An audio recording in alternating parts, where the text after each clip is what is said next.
Hey guys, welcome back to Auto Repair guys. Thank you guys for watching and subscribing to the channel. Today will be super helpful video if you guys have any of the following three cars. I'm talking about Porsche Cayenne, Audi Q7 or Volkswagen Touareg. What's common between all these three vehicles? They share the same chassis, the same platform guys. So if you have vibrations in the steering wheel when slowing down, you press the brake pedal and the steering wheel starts vibrating guys, we will explain what causes that. Usually at higher speed you will notice more vibration, at lower speed you will not notice so much vibrations. And let's say you're going 80 miles an hour down the highway, you hit the brakes and your steering wheel starts vibrating. We will explain guys, okay, the number two reasons for that. Make sure you stay until the end because most people don't think about one of the reasons that can cause that steering wheel vibration. Before we start, let me tell you, if you guys need to buy any parts or tools, check out the link in the description of the video below and you can see where we get all the tools and parts from for a really good price, quick shipping as well. Another thing, every single car we get at the garage, we make at least 200 to 300 free repair videos guys. Why we do that? Simply because our mission at the shop is to save you as much money as we can. All we need in return, please subscribe to the channel, like the video, that way we can keep providing this free information to you. And all that being said, let's start on it now guys. So, what causes steering wheel vibrations? Okay, it could be multiple things. It could be unbalanced tire, it could be bad wheel, bad tire, it could be guys loose suspension. But when you're driving and everything's fine until you press the brake pedal and then you feel steering wheel vibrations, there are two possibilities for that guys.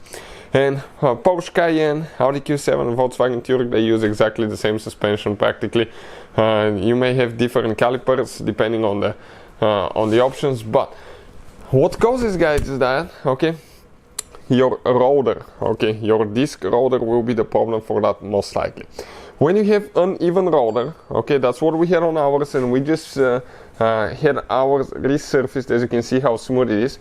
Our car sat for a long time without driving. It sat for 5-6 months, and when it rains, okay, water was getting stuck between the brake pads and the rotor, right?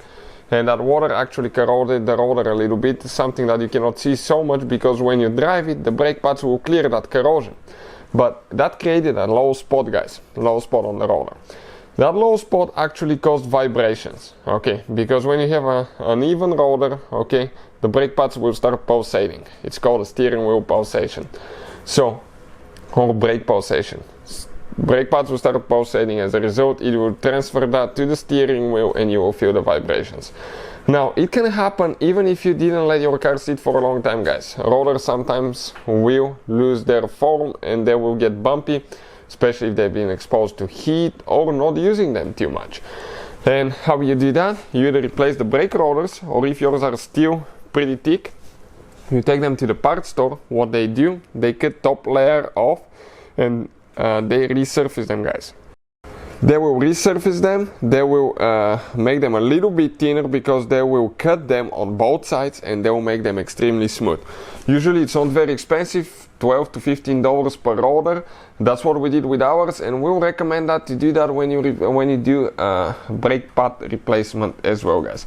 Now where we had a low spot, you can kind of like even see it a little bit right here. Check it out, that was our low spot here. And they resurfaced it and they said it's practically 90% perfect, and since then we haven't had any brake pulsation, but I can definitely guys see a little bit where we still had the low spot. You cannot feel it with your hand, it's almost impossible. The only way is to get it on the machine and they will tell you for sure if they're straight or not. But this is the number one reason. Number two guys, it could be a bad CV axle that's wore out on the inside, or you have a bad differential bearing. That will cause, okay, vibration in the CV axle, and as a result guys, okay, it can start vibrating, but you will notice some vibrations most likely when you are driving at high speed without even pressing the brake pedal, if that's the case, or under acceleration, or when you let off the gas, okay, that play will actually develop vibrations. So hopefully the video will be helpful. Thank you for watching and see you guys next time.